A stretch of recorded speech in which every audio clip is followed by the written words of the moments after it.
Assalamualaikum warahmatullahi wabarakatuh.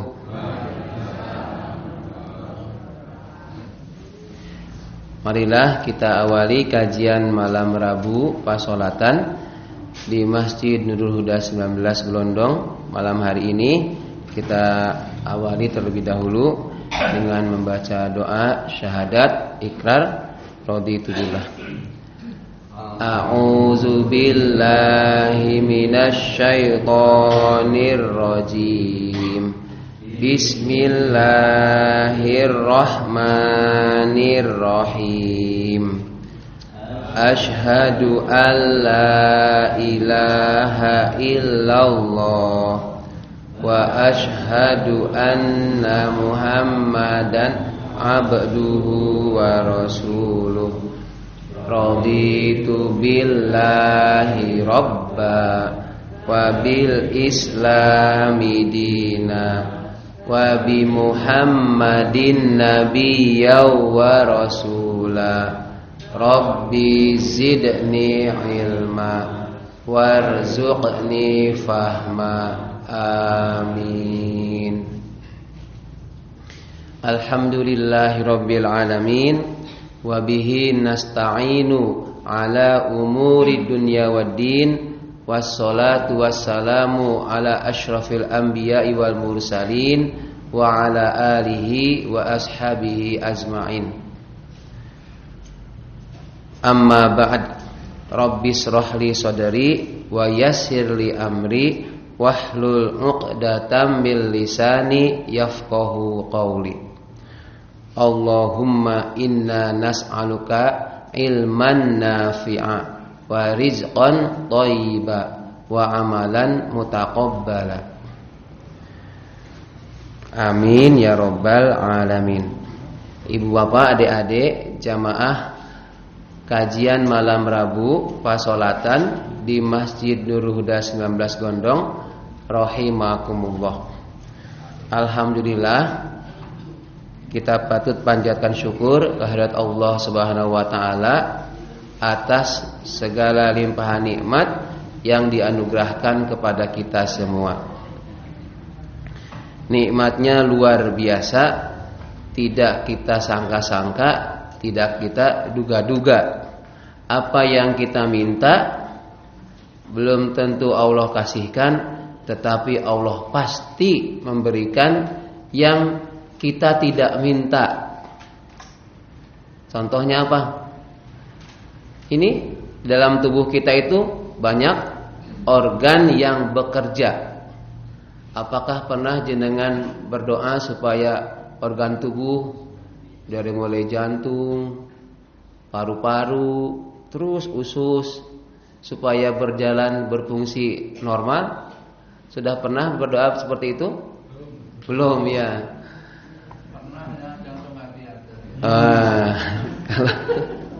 Nah ini kalau Pak Yanto, saya agak sulit sedikit jadi senyum lagi nih. Jadi ada kalanya apa yang kita tidak minta tapi Allah tetap berikan. Itulah wujud dari Allah, itu tidak sekedar Rahman tapi Rahim. Semua orang bisa dikasih oleh Allah, tetapi tidak semua orang disayang oleh Allah. Ada golongan-golongan tertentu yang Allah pilih karena orang itu atau golongan tersebut memiliki keistimewaan, terutama dalam hal ibadah atau amal soleh secara khusus. Sama-sama sholat bisa jadi oleh Allah dipandang berbeda. Maka alhamdulillah malam hari ini, hari Selasa tanggal 26 Agustus 2025, pertemuan ke-238, kita akan membahas 5 tingkatan manusia ketika sholat. 5 tingkatan manusia ketika sholat. Artinya menurut Ibnu Qayyim Al-Jauziyah itu, ketika seseorang sholat itu dikategorikan ada kriteria tertentu sehingga dia berada di level bawah sampai level atas. Nah, kita termasuk yang mana? Nanti kita akan kaji disanding dengan beberapa ayat atau hadis yang itu bisa mengingatkan kita supaya kualitas sholat kita semakin baik. Dalam 2 atau 3 pertemuan sebelumnya, ihsan dalam sholat. Nah, ihsan dalam sholat ini mengingatkan kembali ya, supaya Bapak Ibu juga mengamalkannya terus. Apa diantaranya secara bahasa ihsan itu? Anta'budullaha ka'annaka tarahu wa ilam tarahu fa innahu yarak. Ibadah itu, salatmu itu seolah-olah kamu melihat Allah. Jika kamu tidak bisa melihat Allah, yakinlah bahwa Allah pasti melihat kita. Kalau kita sadar ihsan dalam salat bahwa Allah melihat kita, maka yang ada adalah khusyuk, ada rasa malu, rasa takut kepada Allah. Kenapa? Karena Allah tahu kita itu bukan sekedar fisik kita, bukan sekedar jasad kita, perilaku kita, tetapi apa yang ada dalam hati, apa yang ada dalam pikiran, dan apa yang pernah dilakukan pada masa lalu, Allah itu tahu. Sehingga ketika sholat adalah kesempatan, ketika duduk di antara 2 sujud, berdoa, Allahumma gfirli, ya Allah ampunilah aku, Allahumma gfirli warhamni wazgurni wahdini warzuqni. Dibaca itu sambil mengingat, iya ini ihsan dalam sholat. Saya mohon ampun kepada Allah, di mana Allah itu tahu akan dosa-dosa kita, tahu akan dosa-dosa, kesalahan-kesalahan kita yang orang lain itu tidak tahu. Dalam khutbah di sini beberapa waktu yang lalu saya sampaikan, jadi hebat ketika orang di depan orang banyak itu hal yang biasa. Tetapi tetap hebat, tetap taat ketika sendirian, itu yang luar biasa.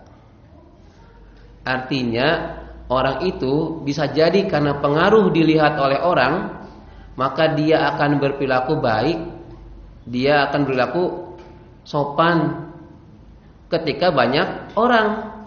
Kenapa? Karena ada harapan dipuji, disanjung, diagungkan.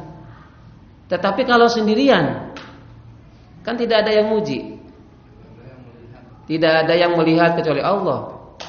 Maka bisa baik ketika di hadapan banyak orang itu biasa, tetapi menjadi tetap baik ketika tidak ada orang lain, maka itu luar biasa. Nanti kita akan bahas satu persatu dari 5 golongan orang atau manusia ketika sholat. Ini saya prolog mengingatkan kita semua, jangan sampai kita itu malas-malasan untuk sholat. Jangan apa Bu? Malas-malasan untuk sholat. Bagaimana supaya kita itu ada semangat, tidak malas-malasan, supaya ada gairah? 3 itu ya, 3 cara.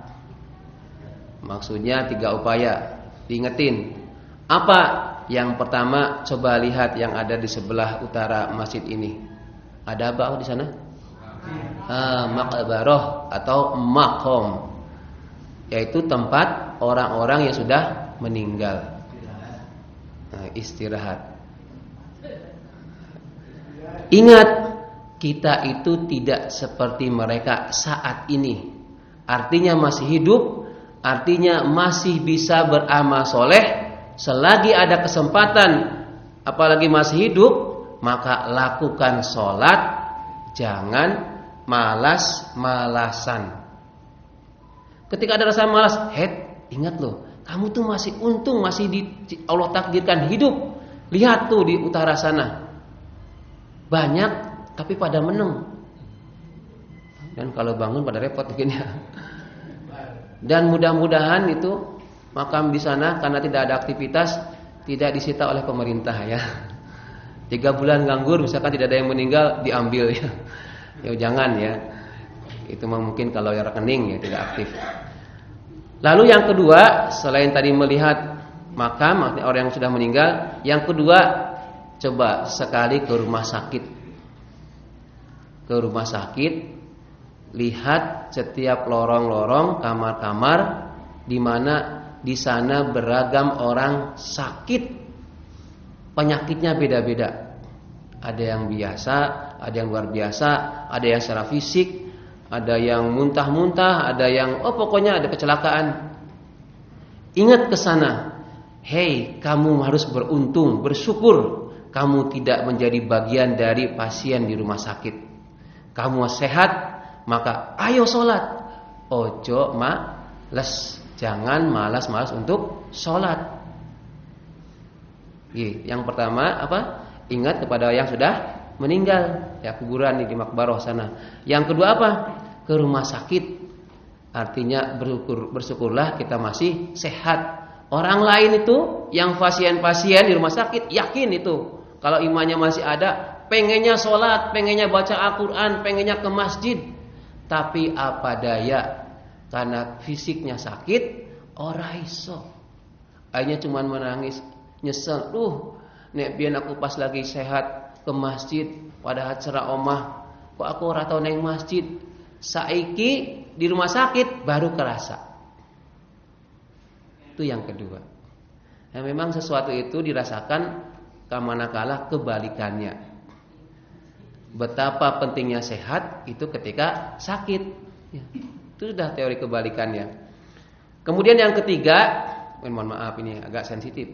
Lihatlah ada orang yang dia masih hidup, dia tidak ke rumah sakit, tapi mohon maaf, ini secara fisik dia cacat, atau bahasa halusnya disabilitas.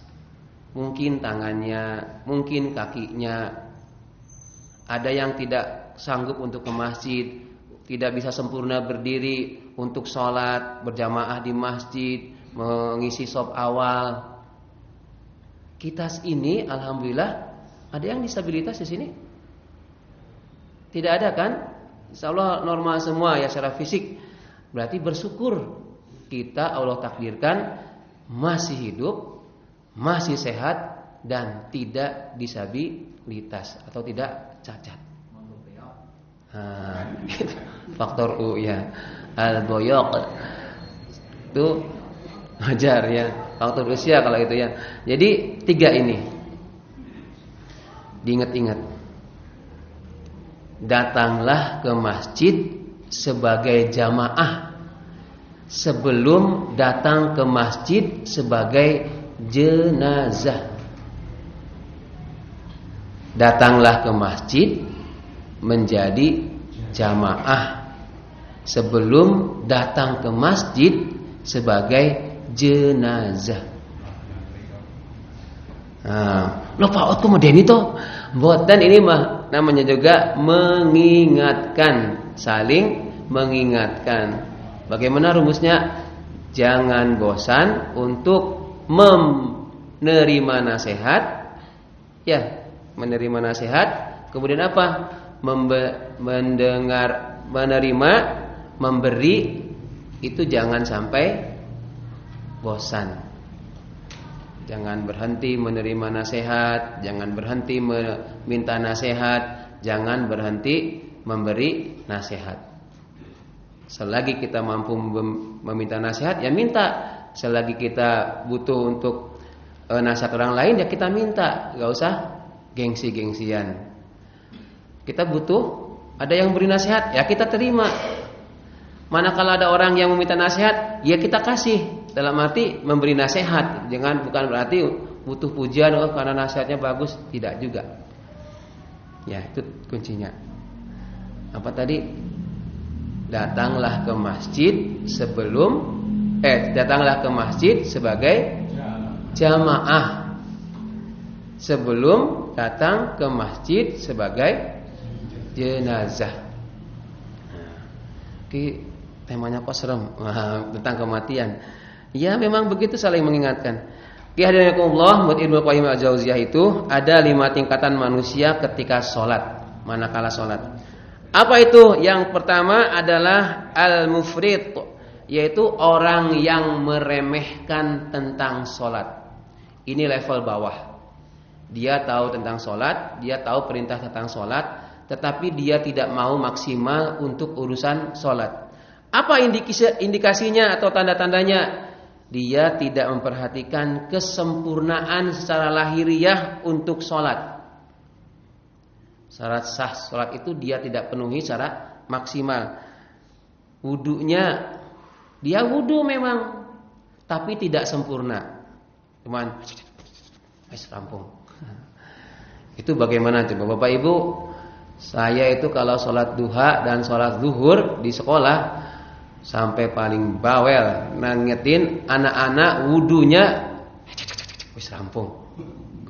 Jadi gojek antri, lengan ini belum di kesini, celana belum dilipat ke atasin, si penting tetap basah. Itu anak-anak. Ada yang bapak-bapak seperti itu? Nah, tidak ada ya. Nanti kembali ke anak berarti. Jadi, saya wudunya tidak sempurna atau dari segi waktunya. Dia sholat tapi waktunya sengaja di fefet akhir, ya. Mepet akhir, ditelat-telatkan sholat. Nah, sing penting kan sholat. Bukan sing penting sholat, tapi sholat itu penting. Bukan sekedar yang penting sholat, tapi sholat itu penting. Terus apalagi pakaiannya tidak layak bertemu Allah. Dalam Al-Qur'annya bagaimana? Khudu zinatakum inda kulli masjid. Ambillah, pakailah pakaian terbaikmu manakala kalian masuk ke masjid, maksudnya untuk sholat. Untuk sholat kok pakaiannya biasa, hampir dikategorikan menengah. Tapi begitu mau ketemu orang, luar biasa. Pakai parfumnya berdobel-dobel ya. Wes pokoknya rapih, wangi. Begitu mau ketemu Allah, bajunya dipakai buat tidur, wes keringetan, mambu. Sudah berapa hari gitu ya. Malah terbalik. Nah, ini sebagai orang yang mufrid, golongan yang terendah ketika sholat. yakni dia tidak memaksimalkan secara lahiriah untuk sholat. Sholat itu kan menghadap Allah, ya. Makanya tadi saya sampaikan, ihsan dalam sholat itu malu. Masa sih aku ketemu Allah sholat dengan pakaian yang asal-asalan, mau ketemu seseorang aja dadak pakai hem, pakai jas barangkali ya, pakai sabuk rapi, pantunan, pokoknya wis gaya banget. Ketemu Allah kaos oblong. Ono tulisan mana di belakangnya itu? Narapidana misalnya, kan repot ya. Ada tulisan di belakangnya. Jadi orang yang mufrid itu orang yang meremehkan dalam secara fisik atau lahiriah mengenai sholat.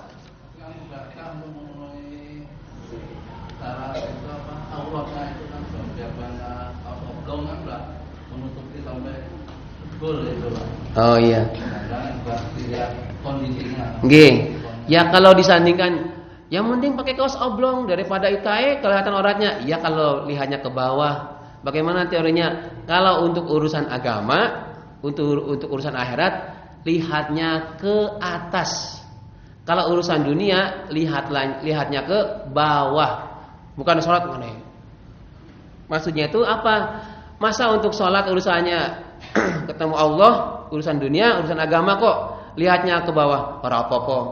Aku nganggo kaos lakai, mung kaos oblong. Ya memang tutup aurat ya. Tapi enggak sopan, masa lekton. Masih kelingan dunia lekton. Leke di tonton ya. Jadi ketok iki nih. Jadi keleknya kelihatan singlet itu.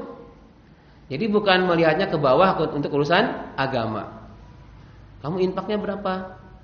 2.000. 2.000. Ya ora apa-apa toh, kaya mung 1.000. Bukan itu kalau untuk urusan akhirat, untuk urusan agama, lihatnya ke atas supaya ada motivasi. Kan yang penting ikhlas. Ikhlas sedikit apa meneh sing akeh, lebih ikhlas jos ya. Ya kalau ada, ya kalau enggak jangan dipaksakan. Kalau urusan dunia, lihat ke bawah itu untuk apa? Tanda syukur.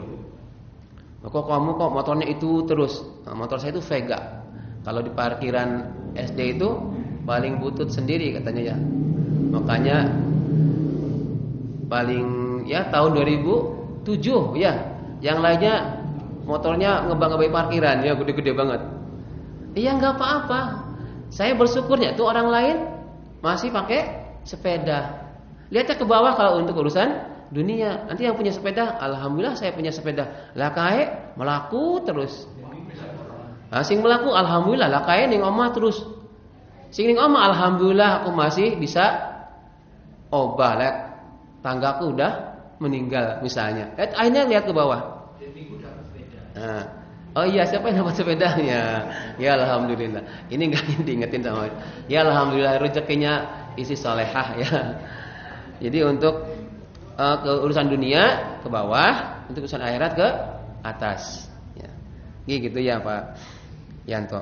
Berikutnya yang kedua, tingkatan yang kedua adalah orang yang dia itu untuk urusan fisik, kesempurnaan lahiriahnya itu sudah terpenuhi, tapi pikirannya belum maksimal untuk khusyuk, masih mikirin dunia.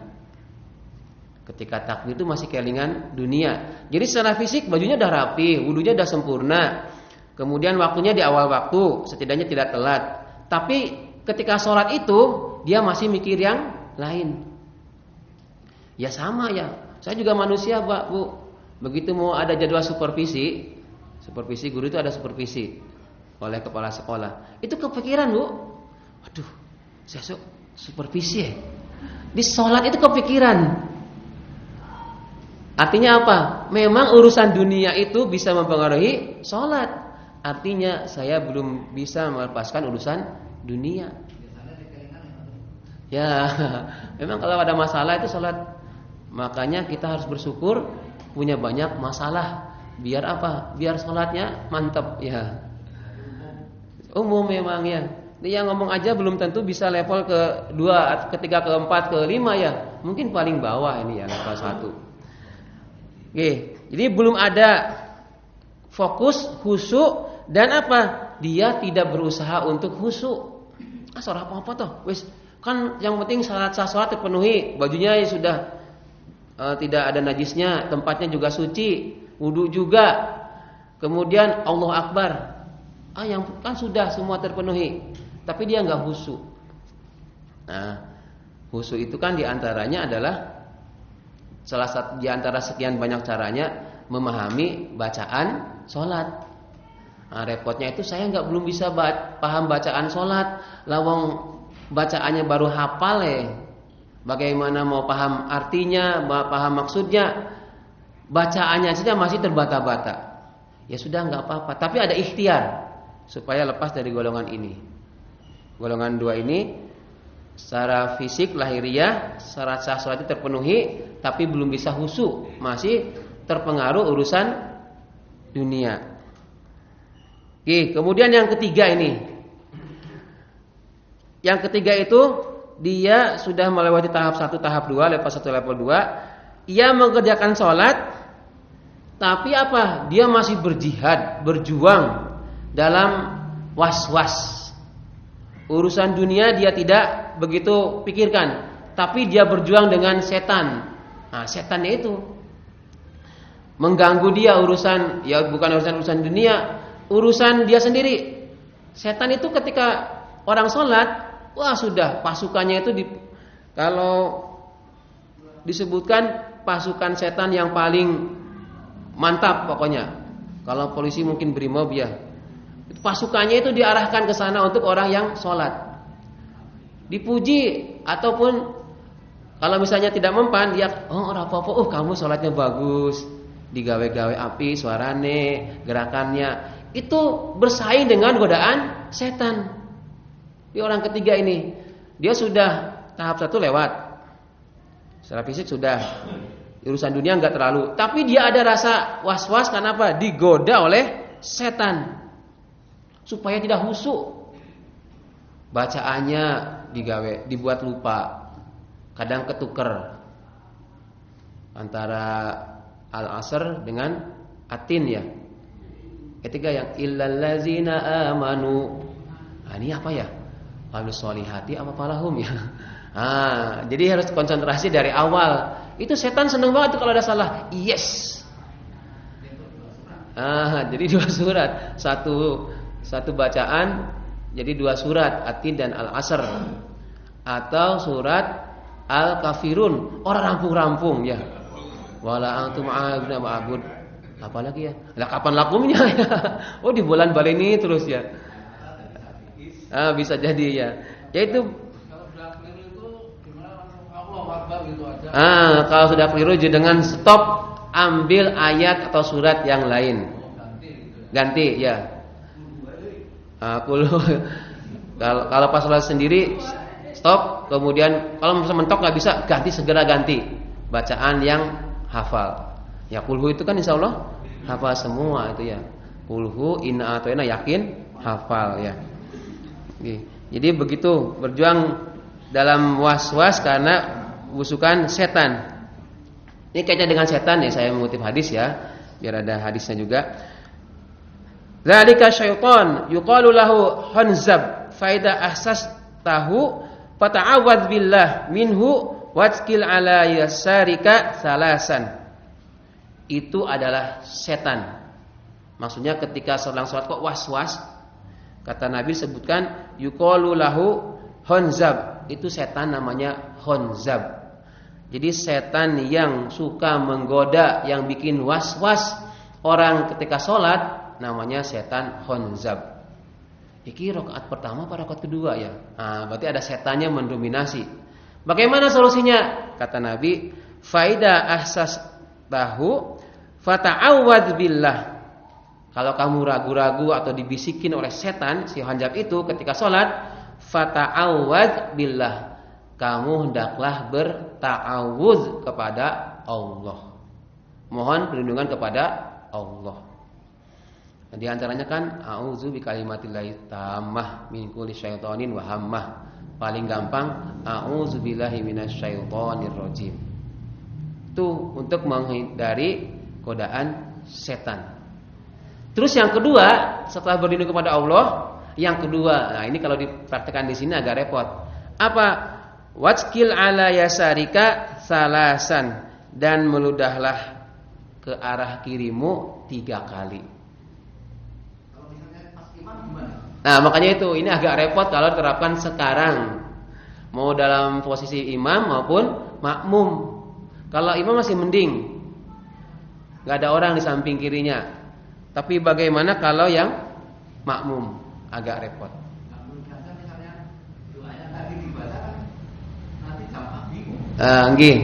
Ini bagaimana kasusnya ketika sholat berjamaah jadi imam begini. Nah itu dianjurkan memang membaca ta'awudz atau berlindung kepada Allahnya itu sebelum memulai sholat. Dulu pernah saya sampaikan kan, apakah ada bacaan secara khusus sebelum sholat? Ya tidak ada, cuman dianjurkan membaca mohon perlindungan kepada Allah. A'udzubillahi minasyaitonirrajim. Bismillahirrahmanirrahim. Allahu Akbar. Jadi ta'awudnya di belakang, di awal maksudnya supaya apa? Selama sholat itu tidak terganggu setan.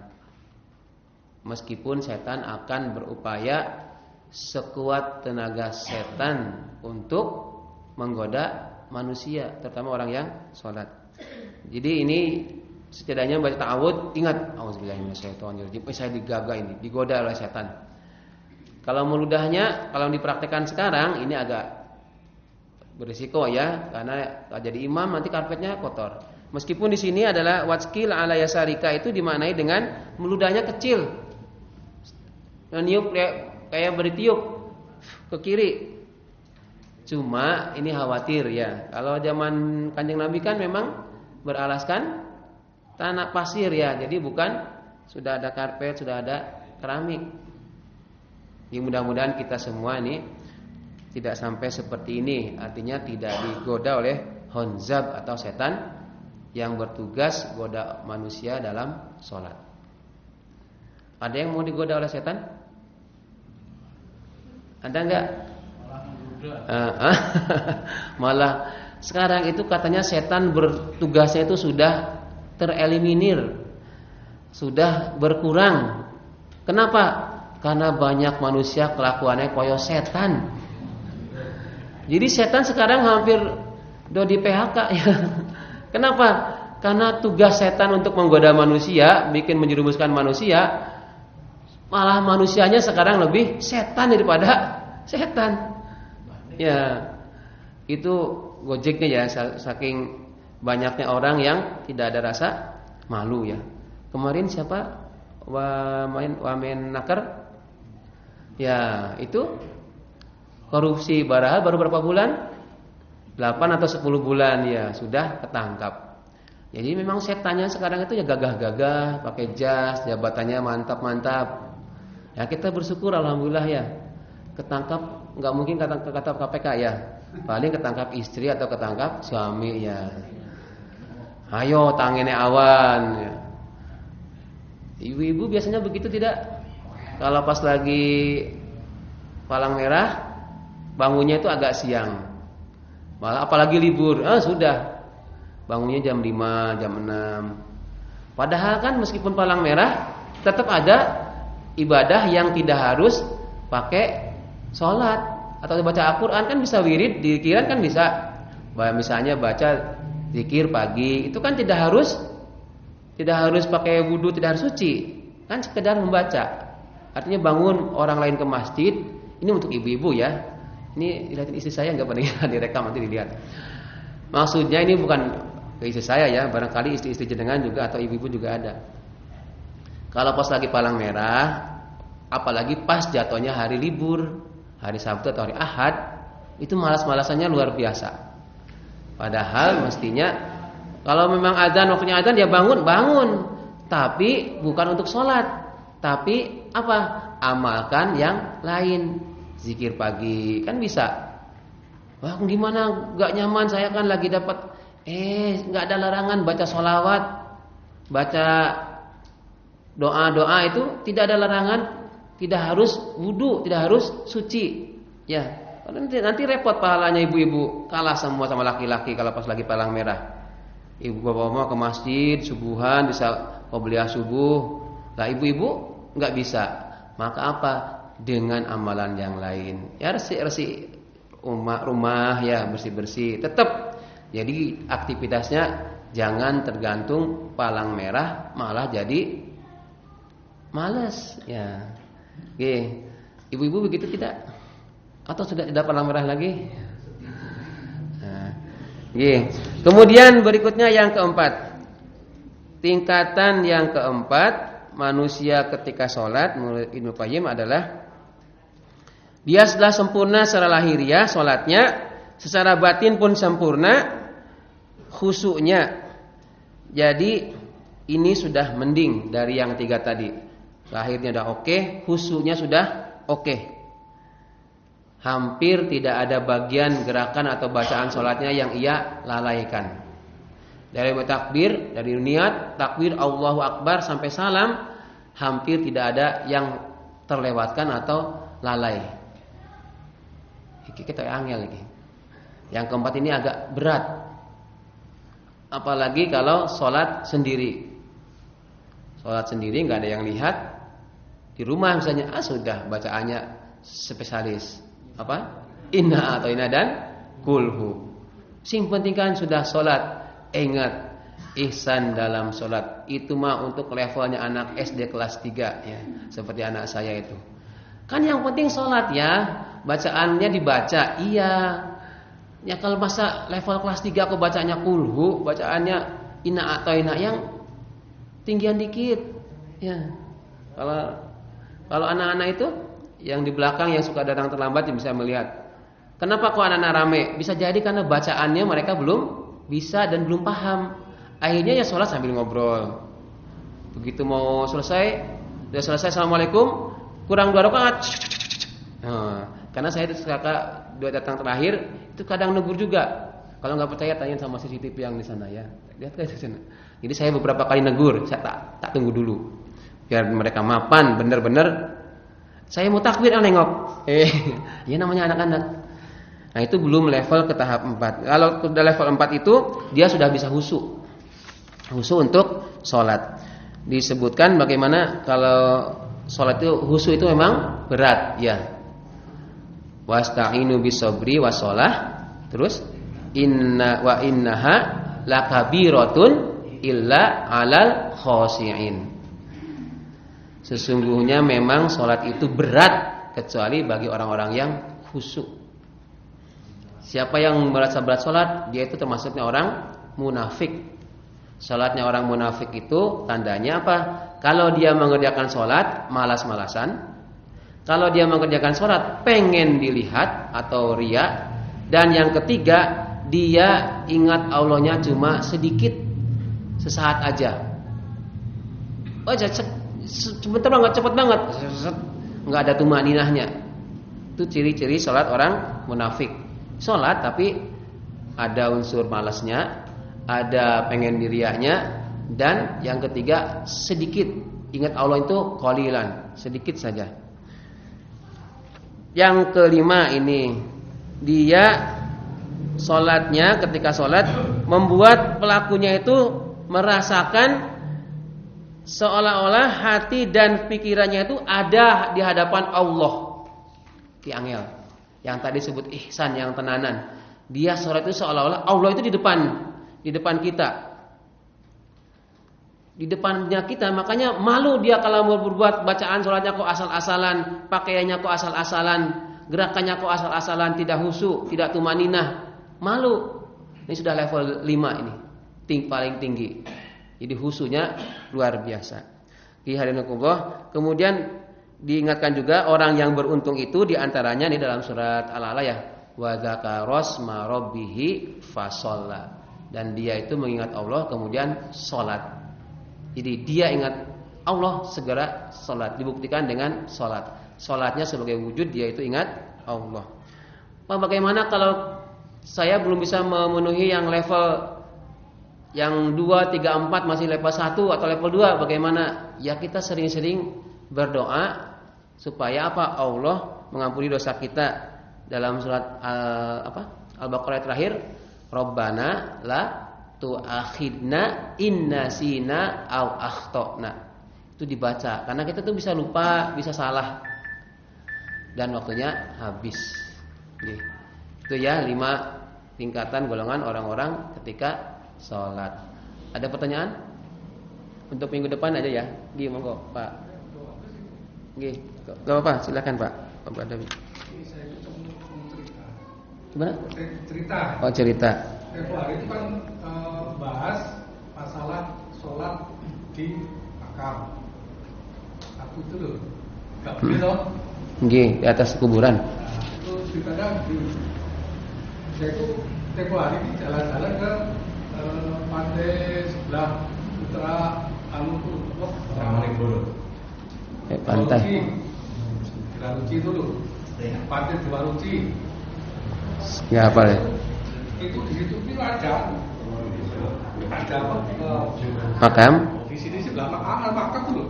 Iya. Makam sebelah di belakang, pas di belakang nih, artinya berdua ini. Persis makam itu loh. Nah, itu persis ada pasirnya, ada bentuk asal bentuk makam itu persis. Pusarannya. Nah itu terus aku kan penasaran. Aku waktu itu di situ terus aku penasaran, aku nunggu imamnya.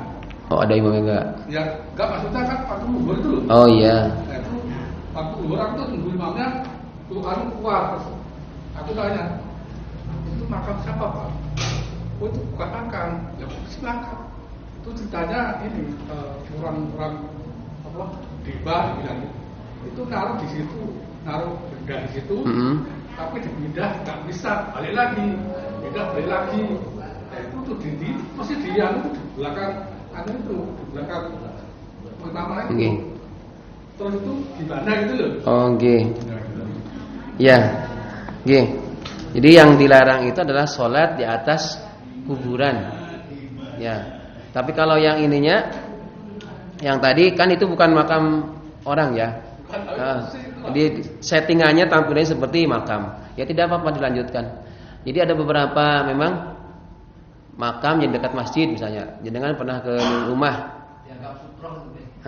Di sampingnya utaranya itu ada makam Mbah Kiainya.